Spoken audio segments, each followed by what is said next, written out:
그리스도인이라고 얘기를 하면은 어떤 사람을 가리켜서 그리스도인이라고 말하는가? 우리는 보통 그리스도인들을 가리켜서 크리스찬이라고 그렇게 말들을 많이 합니다. 여러분, 크리스찬이라는 말은 예수 그리스도를 주님으로 영접하고 하나님의 자녀로 살아가는 사람을 가리켜서 그리스도인, 크리스찬이다라고 그렇게 말하는 것입니다. 그러면 나는 질문해 봐야 됩니다. 나는 크리스찬인가? 하나님 앞에서 하나님이 인정할 만한 그런 신앙과 믿음을 내가 가지고 있는가? 스스로에게 질문하고 우리는 점검해 봐야 되는 것입니다. 그리고 더 중요한 것은 그리스도인이 되는 것으로 우리는 끝나는 것이 아니고 거기서 우리는 한 단계 더 나가야 되는 것입니다. 우리가 나가야 될 그 단계가 그리스도인으로서 크리스찬으로서 머무는 것이 아니라 그 단계를 넘어서서 한 단계를 나가는 그것을 가리켜서 우리는 제자라고 그렇게 말하는 것입니다. 그래서 우리 모든 그리스도인들은 그리스도인으로 끝나는 것이 아니고 제자가 되어야 된다는 것입니다. 왜냐하면 이것은 우리 주님께서 우리 모든 사람들에게 주신 그런 주님의 가장 마지막으로 주님이 우리에게 주신 명령이기 때문에 그렇습니다. 그래서 우리가 잘 아는 마태복음 28장 19절 20절 말씀에 보면 구체적으로 우리가 어떤 삶을 살아야 될지를 이렇게 말씀하고 있습니다. 함께 보겠습니다. 그러므로 너희는 가서 모든 민족을 제자로 삼아 아버지와 아들과 성령의 이름으로 세례를 베풀고 내가 너희에게 분부한 모든 것을 가르쳐 지키게 하라. 볼지어다 내가 세상 끝날까지 너희와 항상 함께 있으리라 하시니라. 여기 말씀 보니까 우리 주님께서 너희는 가서 모든 민족을 크리스찬으로 삼으라라고 그렇게 말하지 않았습니다. 모든 사람들을 그리스도인으로 네가 나가서 삼으라라고 그렇게 말씀하는 것이 아니고 너희는 가서 모든 민족을 제자로 삼으라라고 그렇게 우리 주님 말씀하셨다는 것입니다. 여러분, 많은 사람들이 그리스도인의 단계에서 머무는 것이 아니라 그 단계를 넘어서서 우리 모든 사람들이 크리스찬으로서의 제자의 삶을 살아야 될 것을 말씀하면서 이런 제자의 삶을 살아가고 하나님의 능력이 임하기 시작하면은요, 우리 하나님께서 주신 그런 세상 끝날까지 모든 곳에 가서 복음을 증거할 수 있는 능력의 제자로서의 삶을 우리가 살아갈 수가 있다는 것입니다. 저는 오늘 예배하는 여러분 모두, 그리고 영상을 통해서 말씀을 듣고 있는 여러분의 삶 모두가 다 주님의 제자로서의 삶을 살아가시기를 주의 이름으로 축원합니다.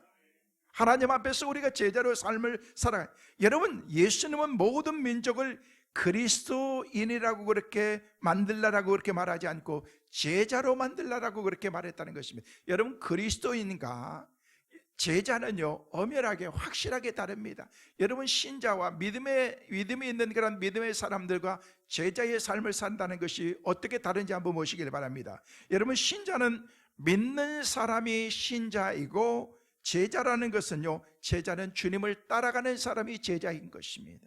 믿는 단계를 떠나서 우리 주님이 말씀하신 대로 그 믿음의 말씀을 가지고 믿음으로 순종하면서 살아가는, 따라가는 사람을 가리켜서 제자라고 그렇게 말한다는 것입니다. 뿐만 아니라 신자는요, 나 혼자 믿는 사람이라고 하면은요, 제자는 다른 사람을 믿음의 사람으로 인도할 수 있는 그런 그 인도자를 가리켜서 우리는 제자라고 그렇게 말하는 것입니다. 신자는 내 신앙의 중심으로 우리가 노력하면서 사는 사람이라고 하면은요, 제자는 다른 사람을 양육하고 세우는 사람을 가리켜서 제자라고 그렇게 말하는 것입니다. 뿐만 아니라 신자는요, 축복을 위해서 믿음 생활하지만 제자는요, 하나님의 뜻을 이루기 위해서 믿음으로 달려가는 그런 믿음의 사람을 가리켜서 제자라고 그렇게 말한다는 것입니다. 그래서 신자는 구원받은 그런 믿음으로 만족하지만은요, 제자는 하나님께 칭찬받고 상급받는 그런 믿음의 삶을 계속해서 우리가 삶을 살아갈 수 있게 된다는 것입니다. 이 사람을 가리켜서 우리는 제자라고 그렇게 구분하는 것입니다.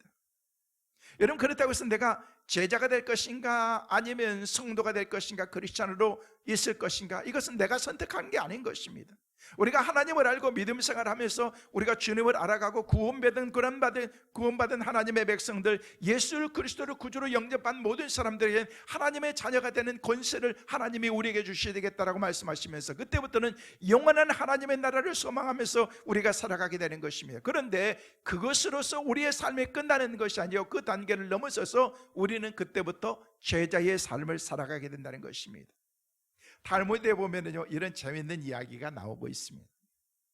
어느 날 제자들이 많은데 어느 한 제자가 스승에게 찾아와서 이렇게 얘기합니다. 스승님, 내가 이제는 이렇게 스승님에게 많은 가르침을 받고 지금까지 이렇게 살아오면서 이제는 제가 제자로서의 삶을 살아갈 수 있을 것 같습니다 라고 그렇게 말씀을 드렸다는 거예요.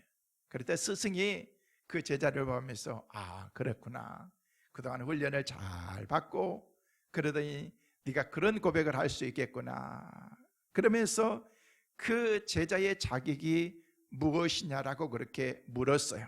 그랬더니 그런 이런저런 얘기를 하면서 저는 제 몸을 단련해서 이제는 제자로서 이제는 모든 것들을 다 내려놓고 밖에 나가서 맨 땅에서 우리가 나도 잠을 잘 수도 있고, 밖에 나가서 먹을 것이 없으면 풀도 뜯어먹고 내가 살 수도 있고, 하나님 앞에서 날마다 내 자신을 채찍을 가하면서 믿음으로 살아가는 그런 내 자신의 모습을 보면서 이제는 저는 제자로서의 삶을 살 수 있을 것 같습니다 라고 그렇게 스승에게 이야기를 했던 거예요. 그래야 스승은 저 멀리 떨어져 있는 그런 나귀 한 마리를 가리키면서 제자야, 저 앞에 뭐가 보이느냐?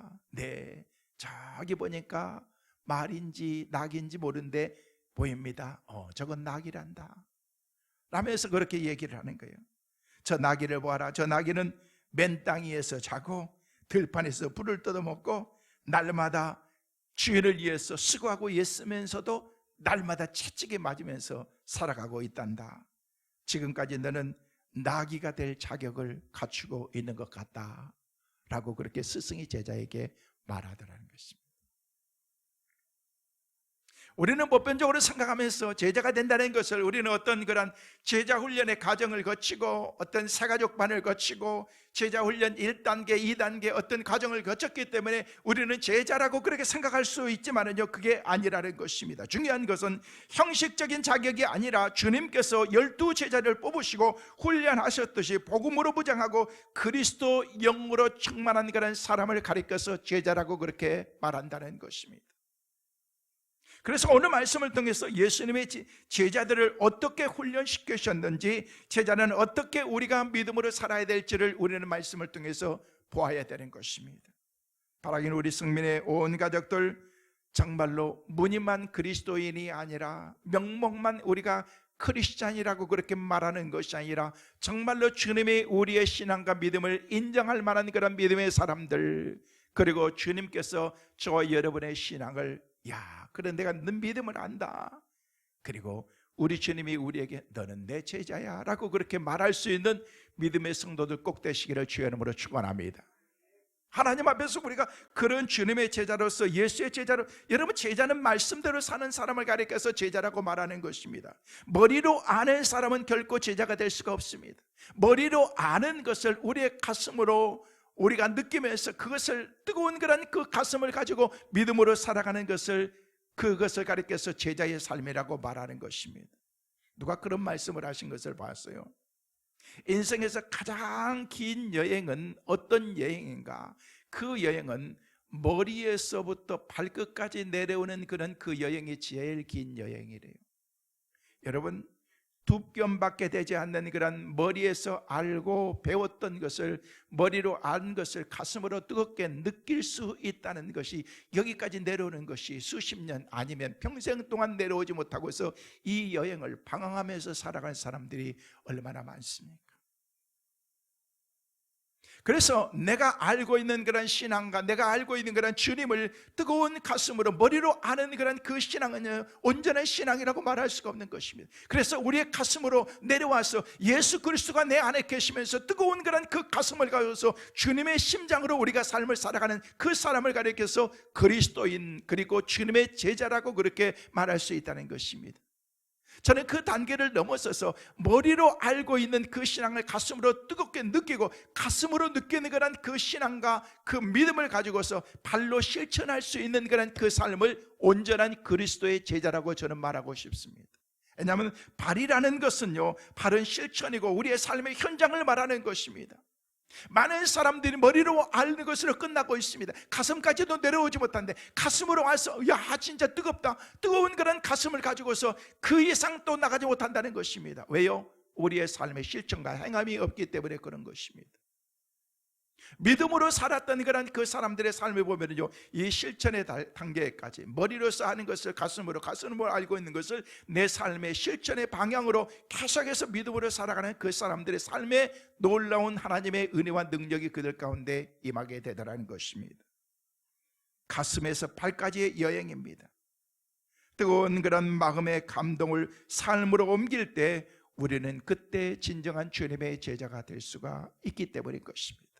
사랑하는 성도 여러분, 머리의 감동이 가슴으로, 가슴에서 손과 발로 전달되는 그런 하나님의 사람들 꼭 되시기를 주의 이름으로 축원합니다. 제가 제자가 돼야 된다고 하니까 어떤 사람들은요, 때로는 부담될 수도 있을지도 몰라요. 아유, 주님 앞에 내가 무슨 제자는 제자예요? 그냥 지금만도 그냥 성도로 사는 것도 나는 너무 벅찬데요 라고 그렇게 말할 수 있을지도 모릅니다. 그러나 그렇지 않습니다. 하나님의 제자가 될 자격이 없는데 제자로 삼으시려고 그랬을까요? 하나님이 그렇게 뭘 모르셔서 나 같은 사람을 주님의 제자로 삼으시려고 저와 여러분을 택하셨을까요? 아니라는 것입니다. 하나님은요, 누구보다도 당신을 잘 아세요.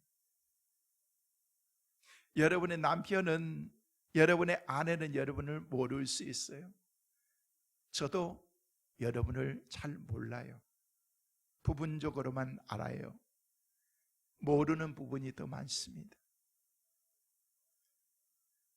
그런데 우리 주님께서는요, 우리의 삶의 모든 속속들이 그냥 우리의 치부까지도 다 알고 우리의 부끄러운 모습 다 감춰져 아무도 모르는 그런 그 모습도 우리 주님은 다 알고 계시다. 뭘 속이시겠습니까? 아니, 나는 주님 그런 사람 아닌데요. 안다니까요. 주님 알아요. 그런 사람 못 되는 것 저도 못 되고 여러분도 못 되는 거 아세요. 그런데도 주님이 우리를 택하신다는데, 너는 그리스도인이야, 너는 내 제자야 라고 그렇게 말씀하신다는데, 거기에 대해서 더 이상 우리가 왈가왈부할 필요가 없습니다. 그래요, 주님 내 형편 내 사정 다 아시는데 주님, 그래도 주님이 나를 택하시고 나를 이렇게 부르셔서 하나님의 사람으로 세워주는 것만 해도 감사한데 주님이 나를 제자로 삼으시겠다고 말씀하시니 저는 너무너무 감사해요. 하나님의 은혜로 살게요. 이게 우리의 신앙의 고백이 돼야 된다는 것입니다. 뭐가 잘났다고 주님은 나를 너무 모르시는 것 같아. 여러분의 기준과 생각으로 우리 하나님을 바라보기 때문에 하나님이 그런 것처럼 느껴질 뿐이지, 아니요, 나는 생각하지도 못했던 부분까지도 다 알고 있습니다. 나중에 보면은요, 나다나엘이라는 그런 사람을 주님께서 말씀하실 때 그 삶이 어떤 삶인 걸 통해서 우리의 모습이 어떻다는 것을 나중에 보게 될 것입니다. 여러분, 하나님이 우리를 너무나도 잘 알고 계시기 때문에 우리가 가지고 있는 그런 비전과 꿈이 무엇인지도 우리 주님께서 다 알고 계시다는 것입니다. 사랑하는 성도 여러분, 하나님이 나를 마음껏 사용하시도록 여러분의 삶을 하나님께 맡기시기를 주의 이름으로 축원합니다. 진짜 여러분의 삶을 한번 맡겨보세요. 하나님께 모든 것을 다 맡기고 내 삶을 내가 무엇으로 어떻게 할 수가 있겠습니까? 아무것도 할 수가 없는 것입니다. 우리는 지난주에 수도권에 내렸던 그런 중부지방에 내렸던 그런 억수같이 내렸던 그런 그 비를 우리는 보면서 뭘 느끼셨습니까? 저는 그날 몇 가정을 신방했어요. 그 비가 내리는데 제가 말씀을 드렸어요. 지난 심야기도 때도 말씀을 드렸는데 비가 내리는데 운전하고 승용차 운전하고 있는데요, 이러다가 유리창 깨지는 거 아니야 할 정도로 막 비가 그냥 막 쏟아지는 거예요. 롯데캐슬 앞을 지나가는데요, 그 앞에 지나가는데 그냥 비가 그냥 막 한순간에 막 쏟아지는데 그냥 내리는 게 아니라 막 밖에서 부을 정도보다도 그다 더 왔는데, 야 이거 이러다 유리창 깨지는 거 아니야 할 정도로 전혀 와이퍼를 하는데도 전혀 보이지도 않는 가운데 그런 가운데 비가 내리기 시작하는데 갔다 와서 한 바퀴 도니까요, 그 지역이 그냥 막 완전히 물바다가 다 되었더라고요. 그러면서 차 운전을 하고 나가는데 차가 막 밀리는 거예요. 막 밀리기 시작하는 거예요. 그날 저녁에 얼마나 많은 비가 왔습니까? 걱정이 돼요. 비가 많이 와가지고 우리는 괜찮을까? 괜찮겠지 생각하면서 오후에 와서 보고 그러니까 괜찮아요. 밤 7, 8시쯤 돼가지고 걱정이 돼가지고 다시 교회에 와봤는데요, 다행히 우리 교회는 괜찮았어요. 그런데 괜찮은 게 아니고 그날 밤 12시에 우리 박양희 권사님께서 아무래도 교회가 걱정이 돼가 염려가 된다고 그래요. 밤 12시에 교회를 찾아오니까 지하가 완전히 싹 잠겼습니다. 성가대원들 모르셨죠? 여러분의 방 다 잠겨가지고 우리가 강아지 고생하면서 물 다 뺐습니다. 그 방 5개, 지하의 바닥에, 지하의 창고에서 나와 있는 그런, 여러분 그 안에 있는 그런 김치 냉장고 4개, 5개 싹 잠겨서 그 안에 있는 모든 그런 있었던 묵은 김치님은 싹 버렸습니다. 감쪽까지 지난 한 주간에 어제까지도 얼마나 많은 분들이 고생하고 있었는데 한두 시간 만에 쫙 이게 잠기기 시작한데 속수무책입니다. 아무것도 할 수가 없습니다. 우리 지역에 있는 그런 단독주택의 반지하라든지 어려운 가운데 있는 그런 사람들이 얼마나 많습니까? 그날 아침이 돼가지고 우리 교회뿐만 아니라 옆에 있는 그런 교회가 또 침수가 됐다 그래서 제가 책임자로서 그냥 운전하고 가는데 아침이 됐는데도 바닥이 전체가 바닥에 물이 가득 차 있어요. 운전을 하고 오는데 불과 여기서 그냥 10분도 5분 7분밖에 안 걸린 거리요 30분 40분 만에 걸렸어요. 왜? 그 길가에 차가 다 멈춰 있는 거예요. 막 대각선으로 막 엉켜 있고 그렇게 하는 거예요. 다 멈춰 있는 거예요. 전 그걸 보면서 느끼는 게 뭐냐면, 야, 우리 인간이 할 수 있는 게 아무것도 없구나. 속수무책이구나. 그것을 여러분들이 막 그냥 와가지고 그날 밤중에 4명이서 밤을 샜어요. 우리 박양희 원사님, 정경희 집사님, 또 우리 사역자들과 더불어서 그냥 막 밤새 새벽까지 하고, 새벽기도 끝나고 난 다음에 새벽기도 나오신 분들 부탁해가지고 우리 지하가 이렇게 됐습니다 하면서 막 그때도 막 물을 푸고 그러는 다음에 어제까지 다 마르고 청소하고 정리하고 많은 분들이 수고했습니다. 오늘 주일날 성도들이 나오면 그래도 어려움 없이 예배도 드리고 또 힘들고 어려운 가운데도 식사도 하고 그럴 수 있도록 많은 분들이, 저는 어제 오전까지만 해도 식사하고 그럴 수 있을까? 안 되면 어떡할까? 어떤 분들은 그러시더라고요. 컵라면 먹죠. 그래서 제가 그랬어요. 그것도 좋겠다 생각했는데 컵라면 먹거나 밥 먹은 거나 먹는 건 똑같은 거니까 그래도 빨리빨리 정리해가지고 하는 게 좋겠다 해가지고 이렇게 오늘까지 왔습니다. 이렇게 느끼는 게 뭐냐면요, 야, 내가 할 수 있는 게 아무것도 없구나. 뭐 그걸 비를 막는다고 되겠어요? 그냥 그 자리에서 2시간 얼마나 열심히 폈는데도 2시간 폈는데도 물이 하나도 줄어들지 않고 그 자리에 있어요. 그냥 몇 시간 푸니까 거기서 조금씩 우리가 그럴 줄 알았으면 양수기라도 좀 준비해 놓던지 뭘 그랬어요. 저도 우리 교회 와가지고 처음 당하는 일이기 때문에 힘들고 어려운 일이죠. 제가 그래서 얘기를 했더니 어떤 분이 그러시더라고요. 아, 목사님 그거 옛날에 다 우리 겪었어요 그냥. 그러면서 그런 얘기도, 야, 이료가 전혀 안 되더구만.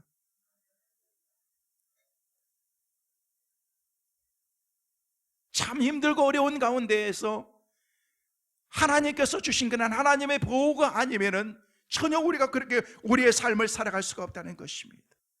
우리는 어떻게 되고 하나님께 모든 것을 맡게 된다는 것입니다. 하나님, 내 인생을 하나님께 맡깁니다. 하나님이 내 인생을 주관하여 주옵소서. 따라하겠습니다. 하나님, 내 인생을 주님께 맡깁니다. 주님이 주관하여 주옵소서. 할렐루야. 하나님 앞에서 내 인생을 주님께 맡기고 주님을 의지하는 그런 신앙과 믿음으로 우리가 살아갈 때 하나님을 믿는 그런 믿음 가운데서 그 가운데서 신뢰가 갖기 시작한다는 것입니다. 우리가 여러분 동그라미를 그리려고 하면요 낯선형으로 그것을 그리지 않습니다. 어떻게 적당히 그리다 보니까 이렇게 그냥 동그라미가 그려졌는데 그렇게 생각하지 않습니다. 처음부터 동그라미를 그리면 원점을 찍어놓고서 그 원점을 중심으로 해서 컴파스를 한 바퀴 뺑 돌리기 시작하면요 그때부터 반듯한 동그라미가 그려지는 것을 볼 수가 있습니다. 삶의 원리도 똑같은 것입니다. 어떻게 살다 보면은요, 위대한 인생, 위대한 꿈이 이루어지는 것이 아니라는 것입니다. 처음부터 위대한 꿈을 꾸어야 위대한 그런 인생이 그 가운데서 그려질 수가 있기 때문에 그런 것입니다. 하나님을 믿는다고 다 잘 된다고 저는 그렇게 생각하고 말하고 싶지도 않습니다. 성경에도 그렇게 말하지는 않습니다. 하나님께서 나를 향한 놀라운 계획을 갖고 계심을 믿고 그 믿음 위에 말씀대로 순종하는 그런 그 삶을, 하루하루 삶을 살아갈 때 마치 벽돌을 하나씩 쌓아가는 그런 그 삶 가운데서 나중에 엄청난 일들이 이루어지고 그 가운데서 빌딩도 세워지고 100층까지 세워지는 그런 빌딩도 그 가운데 세워질 수가 있게 되는 것입니다. 그러기 위해서 우리는 어떻게 해야 돼요? 주님을 신뢰하고 주님을 따르는 사람이, 이 사람을 가리켜서 우리는 제자다라고 그렇게 말한다는 것입니다. 나는 예수님의 제자입니다라고 그렇게 고백하며 제자가 될 때, 그렇게 삶을 살아갈 때 우리는 우리의 삶이 내 삶의 스타일이 아니라 그때부터는 주님의 삶으로 스타일이 바뀌기 시작하는 것입니다. 그럼 어느 순간에 내가 제자처럼 되어 있는 내 모습을 발견하게 될 것입니다. 여러분, 우리는 주님처럼 될 수는 없습니다. 그래서 주님을 흉내내는 거예요. 주님이 그렇게 사셨던 삶들을 나도 한번 살아보는 거예요. 그렇게 하루 이틀 조금씩 살다 보면은요, 주님의 제자로서의 우리의 삶을 살아가게 된다는 것입니다. 여러분, 주위에 잘 되는 사람들이 있으면은요, 그냥 보지 말고 그 사람들을 잘 유심히 보세요. 어떻게 성공한 사람인지 그 사람을 봐야 되는 거예요. 그냥 어떻게 살다 보니까 그냥 성공한 것 같아요. 절대 여러분, 그 사람이 어떻게 그냥 적당히 산 게 아니에요. 남보다도 뭔가 다른 점이 있다는 것입니다. 그러면서 그 사람들을 보면서 그 사람들을 연구하고 여러분 그 사람들을 봐야 되는 것입니다. 여러분이 그 사람들의 전문가가 되고 싶습니까? 요즘에는요, 여러분이 정말 훌륭한 스승들이 유튜브에 보니까 다 나와 있더구만요. 여러분의 관심 있는 분야 나오면은요, 그것을 한두 번만 치면은요, 계속해서 유튜브에서 여러분에게 선전가가 다 나옵니다. 다 돼줍니다. 그러면 그것을 딱 보면서 그러면 여러분 그 분야의 전문가가 될 수가 있는 것입니다.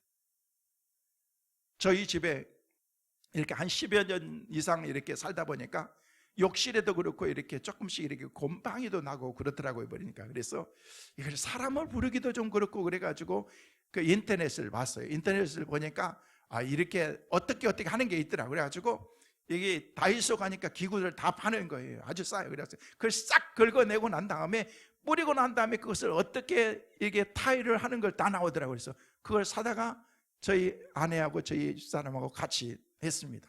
야, 완전히 새롭게 되더라고요. 여러분 화장실 혹시 리모델링 하시려면 저한테 얘기하세요. 제가 싸게 해. 원가로. 근데 그게 쉬운 게 아니더구만. 원가가 불과 몇천 원밖에 안 들어가는 거예요.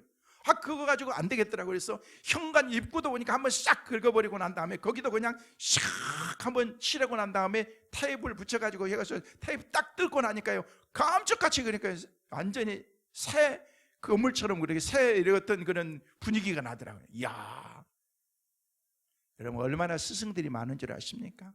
전문가가 되는 거예요. 봤더니 그걸 한번 봤더니 막 유튜브에서 막 무슨 도배하는 방법, 무슨 장판은 까는 방법, 별게 다 나오더라고요. 야, 이거 뭐 어려운 게 아니고 학원 안 다녀도 되겠구나 생각하면서 그대로 한번 해봤더니 그게 다 되더라고요. 여러분, 주님의 말씀 안에서 우리가 주님의 전문가가 되기 위해서는요, 그 전문 분야에서 우리 주님이 그리고 믿음의 사람들이 어떻게 삶을 살았던가를 여러분이 봐야 된다는 거예요. 그래야 우리가 그 분야의 전문가가 될 수가 있기 때문에 그래요. 오늘 말씀은 구체적으로 예수님의 제자는 어떤 사람인지에 대해서 말씀해 주고 있는데, 오늘 예배하는 우리 모두가 다 주님의 제자로서의 삶을 살아가는 그런 우리 모든 성도들 꼭 되시기를 다시 한번 주의 이름으로 축원합니다. 우리 교회의 영구적인 표가 여러분 뭡니까? 영혼을 구원하여 제자 삼는 교회입니다. 그리스도의 제자가 되어서 제자 삼는 교회로서 우리 교회가 영혼을 구원하는 제자 삼는 교회. 따라하겠습니다. 영혼을 구원하여 제자 삼는 교회.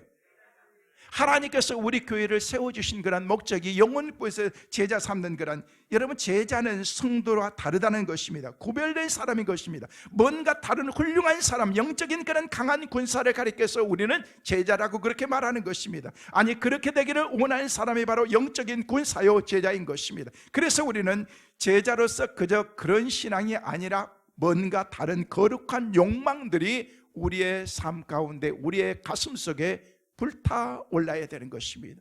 제자는 다른 삶을 사는 사람이 아닙니다. 그래서 우리는 성도로 머물고 부른 것으로 끝나는 것이 아니라, 하나님, 내가 주님의 제자로서, 주님, 내가 주님의 제자로서 주님을 온전히 따르게 하여 주옵소서. 우리는 기도해야 되는 것입니다. 사랑하는 성도 여러분, 저와 여러분 모두가 다 제자가 되기 위해서 부름받은 하나님의 사람들이라는 것을 잊지 마시기를 주의 이름으로 축원합니다.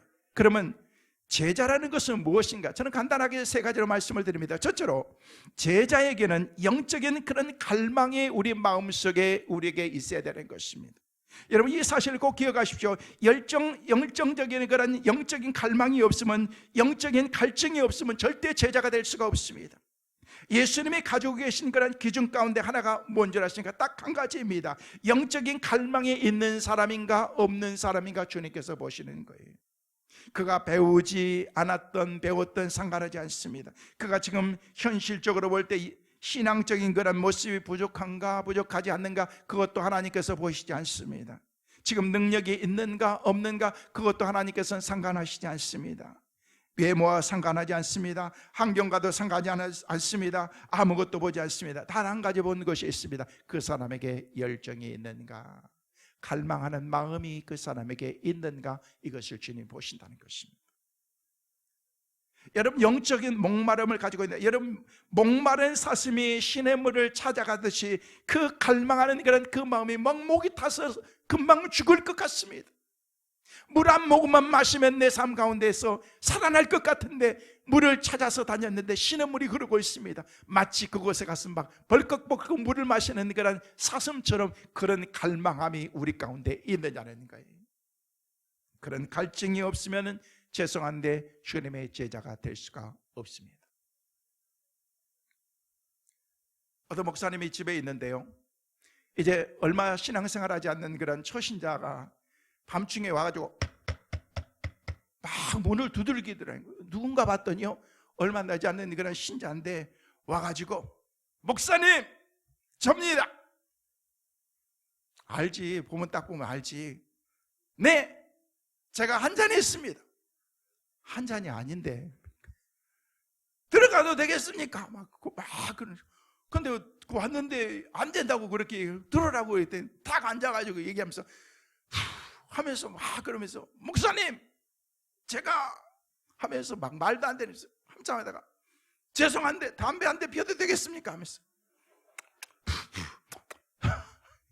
그 피워도 되겠냐고 그랬는데 안 된다고 이렇게 막 그러면서 막 하는데, 제가 교회 온 지는 얼마 안 됐지만 하나님에 대해서 도통 모르겠고, 목사님이 설교를 하셔도 제가 무슨 말인지 이해도 잘 안 되고, 그렇지만 저는 목사님을 좋아합니다 라고 하면서 막 그러더라고요. 그래서 목사님이 그 즉시 딱 깨달은 게 있어요. 야, 이 사람은 가능성이 있구나. 뭔가 갈증이 있는 거예요. 갈망이 있는 거예요. 그래서 얘기를 들어줬대. 한참 얘기했더니 그냥 싹 쓰러지고 자더래요. 말도 안 되는 소리하고 담배 몇 대 꽂고 난 다음에 푹 자고 나니까, 그런데도 푹 자니까 그냥 잘 이렇게 해주고 나서 목사님이 새벽기도 갔다가 오니까, 새벽기도 갔다 왔는데 푹 자고 있더래요. 그래서 나중에 한참 있으니까 부시럭 소리가 나는데 이 사람이 그냥 이러더니 쳐다보더니 그냥 막 실겁을 한 거예요. 이거 우리 집이 아닌데 이거 보니까 목사님 집인 거야.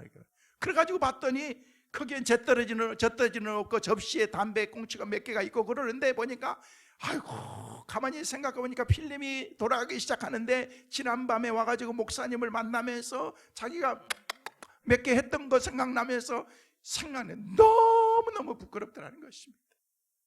근데 그 목사님이 얘기하기를 그분이 교회의 장로님이 됐대. 혹시 장로님이 되겠다고 술 먹고 저희 집에 찾아오신 분 있으면 안 됩니다, 여러분. 내가 그런 분들 내가 문 열어준다고 할지는 난 절대 그 사람 장로 안 시킬 거야. 나는 여러분을 위해서 제가 잿더리 준비하고 있어야 돼요. 아무리 갈망이 있으면은요, 어떤 그런 갈망이 있으면은요, 어떤 상황과 아무리 힘들고 어려운 상황 가운데 이 목사님은 생각해요. 야, 이 사람이 영적인 갈망이 있구나. 그래서 이 밤중에 목사인 나에게 찾아왔구나. 그렇게 생각한 거예요. 여러분, 갈망이, 제자는 다른 조건이 필요 없습니다. 영적인 갈망을 가진 사람이 제자가 될 수 있다는 거예요. 오늘 말씀 보니까 제자 그룹에 나오는 첫 번째 요한과 안드레, 그 두 사람이 세례 요한의 증언의 말씀을 듣고 예수님을 막 쫓아옵니다. 세례 요한이 예수님이 지나가는 것을 보고 보라, 세상 죄를 지고 가는 하나님의 어린 양이로다, 하나님의 아들이라고 하는 그런 이야기를 듣고서 이 사람들이 눈이 번쩍 들어가지고서 어떻게 하는 거예요? 예수님을 쫓아가는 거예요. 예수님을 따라가는 거예요. 오, 우리가 기다렸던 메시아, 그 주님이 우리 가운데 오신다는 거예요. 쫓아가는데 그 사람들이 쫓은 것은 무엇 때문에 그렇습니까? 열정적인 열망이, 갈망이 그들에게 있었기 때문인 것입니다. 너무너무 영적인 갈망이 있으니까 주님을 쫓아간 것입니다. 자, 우리 본문의 35절부터 39절 말씀까지 좀 길지만 우리 같이 한번 또박또박 같이 읽습니다. 또 이튿날 요한이 자기 제자 중 두 사람과 함께 섰다가 예수께서 거니심을 보고 말하되 보라, 하나님의 어린 양이로다. 두 제자가 그의 말을 듣고 예수를 따르거늘 예수께서 돌이켜 그 따르는 것을 보시고 물어 이르시되 무엇을 구하느냐? 이르되 납비여 어디 계시뇨니까 하니 납비는 번역하면 선생이라. 예수께서 이르시되 와서 보라. 그러므로 그들이 가서 계신 데를 보고 그날 함께 거하니 때가 10시쯤 되었더라. 10시쯤. 자, 이 말씀 가운데 중요한 말씀이 있습니다. 두 사람이, 오늘 여기 나와 있는 두 사람이 누구냐면 요한과 안드레요. 이 두 사람이 세례 요한의 얘기를 듣고서 예수님이 세상 죄를 지고 가는 어린 양이라는데 그분이 지나간다네요. 그래서 그분은 막 쫓아가는 거예요. 따라가는 거예요. 두 사람이 세례 요한의 말씀을 듣고서 목마르니까 예수님을 쫓아간 것입니다. 목마른 사람은 체면이고 뭐가 없습니다. 그냥 쫓아가는 것입니다. 갈망하면서 예수님을 계속 쫓아보니까 예수님께서 계속 따라오는 거예요. 졸랑졸랑 막 따라오는데 따라오는 그 모습 보니까 범상치 않은 거예요. 그래가지고 갑자기 주님께서 확 돌아서시면서 뭘 하는 거예요? 뭘 구하느냐?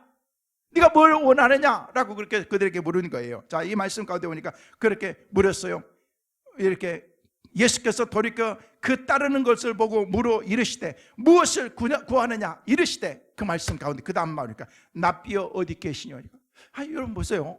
아니 성경 말씀 가운데 야 니네들 뭘 구하느냐? 아니에요 다음에 올게요. 아니 괜찮아요 라고 얘기한다든지 뭘 해야 되는데 무엇을 구하느냐라니까 납비여 어디 계시냐니까. 아니 지금 그들이 납비라고 생각하고 메시아라고 따라왔던 그런 그 사람, 그분 앞에서 딱 서서 하는 얘기가 무엇을 구하느냐 이렇게 하면 나 메시아 만나고 싶어서 이렇게 쫓아왔잖아요 라고 그렇게 한다든지, 아니면 나는 뭐 필요해요, 내 삶을 좀 바꿔주세요, 나는 제자가 아닌데 제자로 만들어주세요 라든지 그렇게 해야 되는데 그들이 대답하는 것은 완전히 동문서답도 아니고 완전히 그냥 저쪽에 관계도 없는 그런 납비여 어디 계시오니까 라고 그렇게 물었다는, 이게 무슨 대화입니까? 대화도 아니죠. 아무것도 아니죠.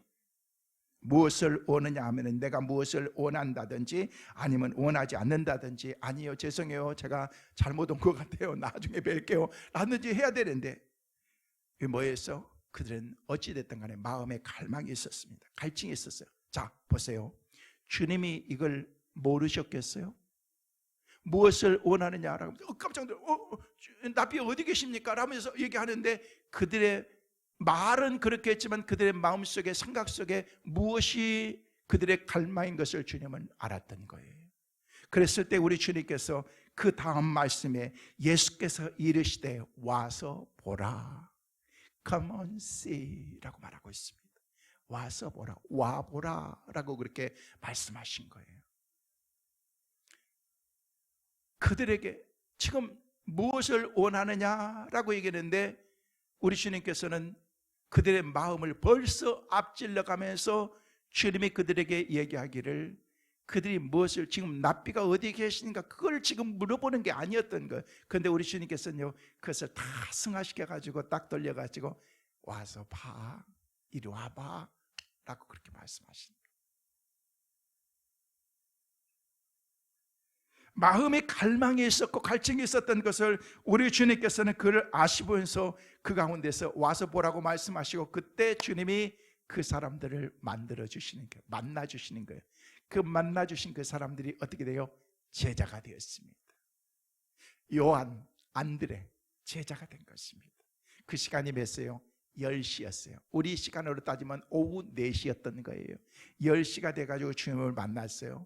주님을 만나고 난 다음에 같이 시간을 보내고 그러고 난 다음에 그 다음 말씀의 배경을 보면요, 그 다음 날까지 주님과 함께 있었던 거예요. 뭐예요? 저녁도 같이 먹고 또 같이 차도 마시면서 얘기 나누고 주님의 말씀을 듣는 거예요. 여러분, 안드레와 요한의 마음속에 갈망이 또 생긴 거예요. 나만 이런 열정이 있는 게 아닌데 나보다도 더 열정이 있는 우리 형이 있는데, 그 형이 누구였어요? 시몬이었어요. 시몬. 우리 형에게 가서 얘기해야 되겠다. 그 다음날 아침에 일찍 일어나자마자 형에게 찾아가서 형 내가 누구 만난 줄 알아? 뭔데? 주님 만났어. 메시아 만났단 말이야. 어제 4시에 만나가지고 저녁 먹고 밤새 얘기하고 난 다음에 아침에 주님과 함께 헤어졌어. 형, 우리가 주님 만나야 돼 하면서 간 거예요. 나보다도 갈망이 있었다는 그런 그 시몬의 마음을 알았기 때문에 안드레는 그 다음날 제일 먼저 찾아간 사람이 자기의 형이었던 거예요. 그래서 40절 41절 말씀에 이렇게 기록하고 있습니다. 같이 보시겠습니다. 요한의 말을 듣고 예수를 따르는 두 사람 중에 하나는 시몬 베드로의 형제 안드레라. 그가 먼저 자기의 형제 시몬을 찾아 말하되 우리가 메시아를 만났다 하고, 메시아는 번역하면 그리스도다라고 그렇게 우리에게 말하고 있습니다. 여러분, 안드레가 그 말씀을 듣고서 너무너무 생각나는 사람이 누구냐면요, 자기의 형이었다는 거예요. 왜냐하면 똑같은 갈증을 가지고 있었기 때문에. 그래서 메시아를 만났다라고 얘기하고 형에게 메시아를 소개하고 있습니다. 또 하나 빌립입니다. 빌립 마찬가지입니다. 빌립의 제자로 부름받고서 나다나엘에게 한 그런 말을 보면요, 얼마나 그가 예수님에 대한 그런 그 갈망이 그에게 있었던 것을 볼 수가 있습니다. 가서 한 말이 뭐였습니까? 빌립도 예수를 만나자마자 누구에게 찾아간 거예요? 나다나엘에게 찾아간 것입니다. 뭐였어요? 내가 메시아를 만났다는 그런 얘기를 듣습니다. 메시아를 만났다는 그런 얘기를 듣던 나다나엘은요, 글쎄요, 진짜가 갈까는 그런 생각을 가지면서 나다나엘이 했던 그런 반응은 너무 엉뚱한 반응을 보였던 것입니다. 에이, 나사렛에서 무슨 선한 것이 나겠어. 야, 그 시골에서 무슨 메시아, 그런 얘기 하지 말라라고 그렇게 얘기했다. 누구 얘기를 듣고? 빌립의 얘기를 듣고서. 여러분 보세요, 주님의 제자가 될 수 있는 자격이 어떤 사람인지를 봐야 돼요. 같이 얘기를 들어도 주님의 제자가 되기도 하고 되지 않을 수도 있다는 것입니다. 나다나엘의 그 모습을 보면서 우리는 볼 수가 있습니다. 그랬을 때 빌립이 똑같이 얘기합니다. 야, 잔소리 하지 마. 와서 봐. 봐. 그냥 보고 얘기해. 어떤 사람들은요, 그냥 막 다른 사람 얘기만 듣고서 그냥 막 휩쓸려 가지고 분위기가 이러니까 이랬어. 보고 얘기해야지. 보고 얘기해야지. 보지도 않고 그런 얘기를 하면서 그냥 서울, 미국 갔다 온 사람보다도, 미국에 살고 온 사람보다도, 어떤 사람은 미국 비행기 한 번 안 탔으면서 미국을 더 잘 알아. 막 우겨. 나는 가만히 있어. 그래서 지난번에 갔더니 막 얘기를 막 어떤 목사님이 막 하더라고. 거의 뭐 그래서 언제 다녀오셨더니 했더니 아직 안 갔대. 그래서 그러세요? 저 미국에서 한 20년 살다 왔어요. 그때 눈이 동그래가지고 그러더라고요. 너무 그냥 미국에서 태어난 사람처럼 그렇게 얘기를 하고, 그래서 너무 잘 알았어. 그래서 여행 미국 자주 다녀오셨나 봐요. 그랬더니 아직 한 번도 안 갔다고 그렇게. 나다나엘이 무슨 말도 안 되는 소리 하지만 나사렛에서 무슨 메시아라고 얘기합니다. 자, 47절 말씀 보면 그 답이 나옵니다. 47절 같이 읽습니다. 시작. 예수께서 나다나엘이 자기에게 오는 것을 보시고 그를 가리켜 이르시되 보라, 이는 참으로 이스라엘 사람이라 그 속에 간사한 것이 없도다. 이 말씀 우리는 한국말이 어렵게 되어 있지만 이는 참 이스라엘 사람이다, 그 속에 간사한. 여러분, 이 말이 재미있는 말인데, 나다나엘의 마음속에 어떤 갈등이 있고 어떤 갈망이 있고 주님을 향한 그런 마음이 뭔지를 다 알았다는 거예요. 그랬을 때 우리 주님께서 뭐라고 말씀하셨어요? 야, 너 옛날에 무화과 밑에서 울면서 기도했던 건 내가 다 알고 있어 라고 그 말 한마디가 끝나는 것입니다. 지금 얘기하는 게 아니고 오래전에 있었던 그 얘기를 하면서 주님이 나는 너 다 알고 있어 말씀을 드렸죠. 전 여러분 모른다니까요. 전 36년 살고 있는 저희 아내도 어떨 때 보면요, 저 사람에게 저런 부분이 있었는가? 몰라요. 모를 수 있어요. 어제 장례식 갔다가 와가지고 일어나면서 바닥에, 요즘에 장례식장에 바닥에 앉는 데가 어디 있어요? 세상에. 막 강면 여기 어느 병원이라고 내가 말을 못하겠어. 좀 바꾸라고 그래. 좀 바꾸라고 그래.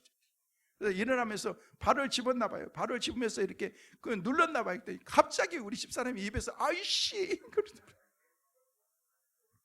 나 쪽팔렸어요. 나 진짜. 그래도 남편이고 그래 목사인데 지 발 좀 눌렀다고 거기다 아이씨가 나오고 그래서 길게 그 다음 말까지 안 나와서 다행이지. 아무도 없으면은요 뭐 그냥 뭐 7, 8 다 나왔을 거예요. 막. 우리 인간이라는 게 그렇습니다. 어쩔 수 없습니다. 우리 속에 있는 것은 감추지만 감출 수가 없습니다. 우리는 없는 것처럼 생각하죠. 주님은 다 아신, 나다나엘의 속속들이 다 아시는 주님, 저와 여러분의 마음 모르시겠어요? 여러분의 생각 모르겠어요? 적당히 굴리는 잔머리 그거 굴리는 거 모르겠어요? 다 아세요. 다 아세요. 사람도 아는데 하나님이 그걸 모르시겠느냐는 거예요. 내가 어떻게 생각하고 있는가를 다 알고 계신다는, 내 속에 갈등하고 있는 것을 다 알고 계시다는 거예요. 그때 주님이 뭐라고?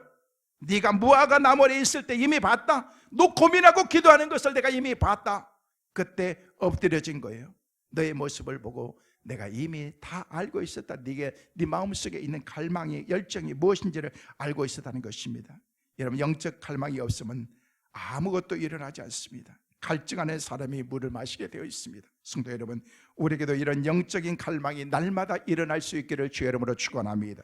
두 번째로, 예수님의 제자는 주님을 직접 만나야 됩니다. 만나지 않고서는 주님의 제자가 될 수가 없습니다. 주님과 개인적으로 만나서 주님이 그를 개인적으로 아는 관계, 그게 주님과 제자와의 그런 관계라는 것입니다. 이 말하면 여러분들이 그렇게 생각할지도 모릅니다. 아니, 예수님을 다 아는데 뭘 더 안다는 거예요 라고 그렇게 말할 수 있을지 모르지만, 안다는 그런 그 차원이 너무 추상적으로 피상적으로 아는 것을 얘기하는 것이 아니고 우리가 속속들이 아는 것을 얘기합니다. 예를 들어서 이런 것입니다. 저는 윤석열 대통령을 너무나도 잘 압니다. 여러분도 다 압니다. 모르신 분이 있습니까? 다 없습니다. 근데 문제는 그겁니다. 우리는 너무나도 잘 알고 있는데 그분이 여러분을 모른다는 거예요. 이게 우리의 관계인 것이죠. 하나님 모르는 사람이 누가 있어요? 지나간 사람도 하나님 다 압니다. 예수 안 믿는 사람도 다 압니다. 다 알고 있습니다. 근데 안다는 차원이, 나는 아는데 하나님은 나를 모르는 거예요. 우리가 언젠가는 하나님 앞에 가야 될 것입니다. 여러분, 이 땅에 떠나서 천국으로 가는데 주님 앞에 갔을 때, 주님 앞에 갔을 때 막 주님 앞에 주님이 막 뛰어오면서 야, 너 너무 반갑다 하면서 그렇게 되는데, 그러면서 너 누구지? 동양 인물을 보니까 동양 사람 같은데 어디 저 필리핀에서 왔어? 베트남인가? 너 중국 같은데? 하면서 가만히 봐, 가만히 봐. 너 번호가 몇 번이었지? 골치 아픈 거예요. 야, 너 미국 가서 목회하더니 서울도 아닌 것 같고 시골도 아닌 것 같은 중간에 끼어있는 금천구에 있는 그 성민교회에서 너 불러가지고 너 가가지고 거기서 목회하다 왔지 하면서, 너 김우건 맞지 하면서 이렇게 돼야 된다는 거예요. 남의 일이니까 아멘도 안 해. 괜찮아요. 나는 너무너무 신난 거예요. 할렐루야. 여러분들이 갔을 때 주님이 막 뛰어오면서 야, 아무개 장로야, 너 성민교회에서 너 수고 많았다. 아무개 권사야, 너 믿음 생활 하느냐고 너 진짜 힘들고 어려운데, 이렇게 돼야 된다는 것입니다. 그러니까 주님을 뜨거운 그런 만남이 우리 가운데 날마다 있어야 된다는 것입니다. 여러분, 군중 속에 하나의 신앙생활로 하지 말고 나와 하나님과의 그 개인적인 그런 그 관계가 바로 되어 있을 때 우리가 온전한 신앙생활을 할 수가 있는 것입니다. 사랑하는 성도들, 주님과의 관계를 바로 하십시오. 그래야 여러분이 신앙생활을 바로하고 행복할 수가 있어요. 신앙생활을 잘할 수 있는 방법을 가르쳐 드릴까요? 제가 제 경험을 보면서 볼 때, 이거는 성경에 나와 있는 얘기는 아닌데 제 경험을 보면서 목회자와 잘 관계를 가지세요. 아멘 좀 크게 해봐요. 진짜 여러분, 목회자하고 바른 관계 하지 않으면 죄송해요, 여러분 신앙생활 온전하게 못해요. 여러분, 내가 행복하게 목회자와 좋은 관계를 가질 수 있는 교회를 여러분이 만나야 되는 거예요. 여러분, 그게 안 되면요, 죄송해요, 신앙생활 온전하게 못해요. 교회인들과의 서로 관계가 원만한 그런 그 관계가 바로 되지 않으면요, 온전하게 신앙생활 할 수가 없는 거예요. 여러분, 성도 여러분, 저는 여러분들이 어떤 방법을 쓰든 간에 주님과 개인적인 그런 관계를, 깊은 그런 관계를 가지면서 살아가라. 그러기 위해서 여러분, 목회자, 얘가 이미 경험했다니까요. 제가 이미 집사 때 여러분, 저는 다 경험했어요. 저는 집사 때 시험 드니까 제일 배기 싫은 게 목사더구만. 그 목사님이 나한테 한 것도 없어. 근데 목사가 막 배기 싫어지는 거예요. 설교가 막 듣기도 싫어지는 거예요. 시험 드니까. 내가 깨달은 거예요. 야, 시험 드니까 교회가 싫어지고 목사가 싫어지는구나. 그래서 막 시간이 막 다른 데하고 똑같은 시간인데 막 설교 시간 되는 어떤 사람들은 막 시계 막 보는 사람들이 있죠. 목사하고 관계가 별로 안 좋기 때문에 교회 올 때는요, 핸드폰도 끄고 시계도 뒤집어 놓고 그렇게 하면서 해야 되는 거예요. 이 관계가 바로 안 되기 때문에 이게 원만한 그런 관계로 이루어질 수가 없는 것입니다. 바른 관계, 주님과의 관계, 이게 필요해요. 마지막으로 한 가지, 제자는요, 주님에 의해서 거룩한 비전을 우리가 가진 사람이 제자가 될 수가 있는 것입니다. 주님을 따르려면요, 그분만 따르는 것이 아니라 주님이 나를 향한 주님의 비전을 동시에 우리의 마음속에 가지면서 우리가 따라야 된다는 것입니다. 주님을 따르는 것은 우리 무리들 가운데는 가장 중요한 게 뭔지 아십니까? 비전이 있어야 된다는 것입니다. 교회 안에 작은 모임이든 목장이든 어떤 곳이든 비전이 있어야 되는 것입니다. 따라가지고 형님, 무슨 조폭 두목도 아니고 교회 와가지고 무슨 형님 동생 언니 뭐 어쩌고 하면서, 여러분, 교회 안에서는요, 어떤 모임이든 예수 그리스도의 비전이 있어요. 내가 너를 어떻게 거룩하게 만들겠다고 하는 그런 주님의 목표가 비전으로 하나님께서 우리 가운데 주어진 것입니다. 그걸 분명히 하나님께서 우리에게 주신다는 것입니다. 그러니까 제자는요, 비전을 받은 사람인 것입니다. 그 삶의 힘을 얻어서 우리 주님을 고백하면서, 신앙으로 고백하면서, 사랑한다고 고백하면서 살아가는 것입니다. 개발하고 얘기했던 그런 그 시몬이 우리 주님께서 주님을 만남과 동시에 그의 이름을 바꿔주십니다. 그러면서 어떻게 만들어주셨어요? 반석으로 만들어주신 것입니다. 이름만 바꿔주는 것이 아니라 하나님의 사랑하는 사람을, 나중에 주님이 부르시잖아요. 요한의 아들 시몬아, 네가 다른 사람보다 나를 더 사랑하느냐 하고 주님이 물으셨네. 그러면서 쭉 가갔는데, 그때 나는 주께 대답했네. 내가 주를 사랑하는지 주님께서 아십니다. 주님께서 내 맘 아시리. 요한의 아들 시몬아, 네가 나를 사랑하느냐. 생태기 같던 그런 그 사람이 안드레 전도를 받고 주님을 만나고 주님의 제자가 되고, 나중에 주님을 사랑하는 그런 제자가 되어서 주님을 사랑한다고. 주님이 아십니다. 내가 주님을 얼마나 사랑하는지. 그러면서 그가 가지고 있었던 비전들이 놀랍게 그 삶 가운데서 영적으로 열매 맺는 그런 삶을 살아가는데, 어떻게? 제자가 되면서. 전 저와 여러분의 삶 가운데서 영적인 열매가 날마다 주렁주렁 맺혀지는 은혜가 있게 되시기를 주의 이름으로 축원합니다. 말씀을 정리합니다. 여러분, 열정은 갈망하는 것입니다. 그렇게 기도하십시오. 주님, 영적인 갈망을 내게 주옵소서. 이 갈증을 주님을 위해서 하나님께서 주신 그런 비전을 따라서 믿음으로 살아갈 수 있도록 도와주옵소서. 여러분, 제자와 크리스찬 성도의 삶은 차원이 다릅니다. 우리가 계속 영적인 삶을 갈망하면서 제자됨을 힘써 지켜야 됩니다. 그러면 우리가 제자로서의 아름다운 우리의 삶의 라이프와 그 놀라운 영적인 능력을 가지면서 우리가 살아갈 수 있게 되는 것입니다. 성도 여러분, 저 여러분 모두가 다 끊임없이 영적인 삶을, 제자로서의 삶을 살아가기 위해서 아름다운 삶을 살아가고 힘쓰면서 살아가십시오. 이번 한 주간도 주님이 여러분과 함께 하실 것입니다. 하나님, 내 삶 가운데서 우리의 삶이 제자로서의 삶을 살기에 부족함이 없도록 저를 인도하여 주옵소서. 기도하며 살아갈 수 있는 승리하는 우리 모든 성도들 되시기를 주의 이름으로 축원합니다.